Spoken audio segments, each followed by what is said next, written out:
Ever wonder what really separates the people who crush their goals from those who just don't? Well, today we're jumping into Carol Dweck's incredible book, Mindset, to unpack a single, simple idea that can literally change everything about how you see yourself and the world. It all boils down to this one question. Think about it. When a tough problem pops up, why does one person get all fired up, ready to tackle it, while another just wants to run and hide? The answer isn't about raw talent or IQ. Nope. It's all about what you believe. So first up, we've got the fixed mindset. This is that little voice in your head that says things like, oh, I'm just not a numbers person, or I could never be a good public speaker. It's this belief that your abilities are carved in stone. You've got a certain amount, and that's that. End of story. But then, on the flip side, you have the game-changing growth mindset. This is the idea that your brain is like a muscle. The more you work it out, the stronger it gets. It's the belief that talent isn't something you're just born with. It's something you build through hard work and smart strategies. And when you put them side by side, man, the difference is night and day. Someone with a fixed mindset runs from challenges because, hey, they might fail and look bad. They think if you have to try hard, it just means you're not good enough, and failure, it's the ultimate proof that they just don't have it. But the growth mindset, it eats challenges for breakfast. It sees effort as the only way to get better. And failure isn't devastating, it's just data. It's a chance to learn what not to do next time. Now, this isn't just some feel-good theory. These beliefs have huge real-world consequences. So let's take a look at how this plays out everywhere, from the classroom all the way to the boardroom. Let's start with a scene we can all remember, school.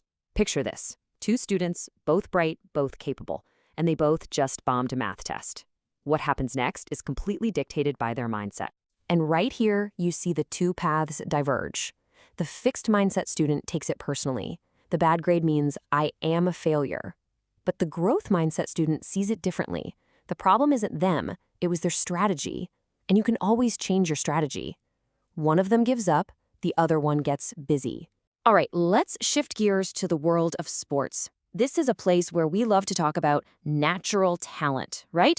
We act like some athletes were just born with superhuman abilities. But the real stories of the greats often tell a very different tale. I mean, come on, this is the perfect growth mindset story. Michael Jordan, the guy most people call the greatest basketball player of all time, gets cut from his team. A fixed mindset would have told him to quit, but he used it as fuel. He didn't see it as a verdict on his talent, he saw it as feedback that he needed to work even harder. That, right there, is the heart of a champion. And you know what? It's the exact same story in the professional world. A leader's personal mindset can shape the entire culture of a company, basically deciding if that company will grow and innovate or just stagnate and die. The two leadership styles couldn't be more different. The fixed mindset leader needs to be the smartest person in the room and is terrified of looking weak. So when things go wrong, they blame people. Think about Enron, a culture built on looking brilliant at all costs.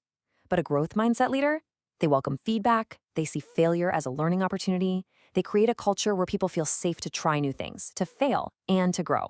And that's where real innovation happens. This whole idea even trickles down into our most personal relationships. How we approach love and friendship is totally shaped by our mindset. Do you believe in a perfect soulmate and happily ever after?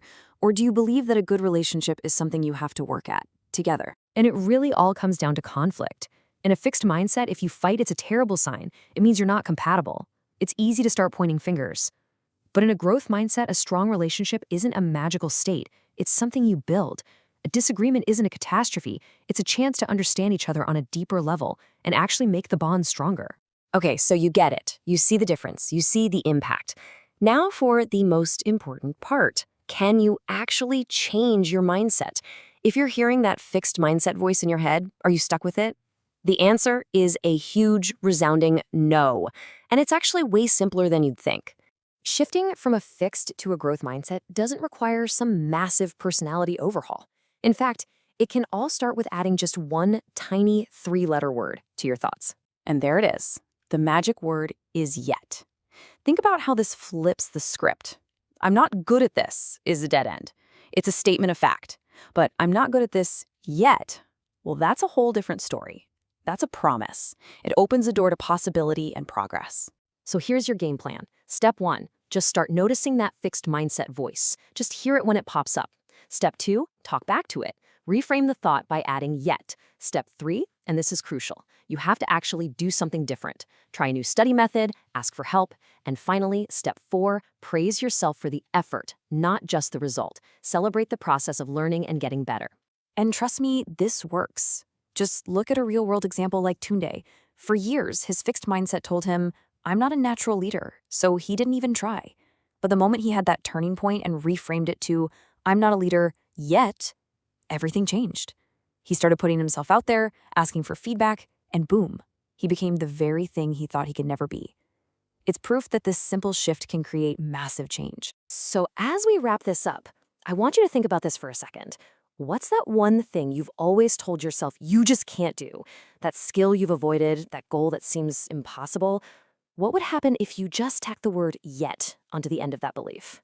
If you want to keep exploring ideas that can help you unlock your potential, make sure you subscribe to Wisdom in Minutes. We break down life-changing books like this all the time. Thanks so much for tuning in.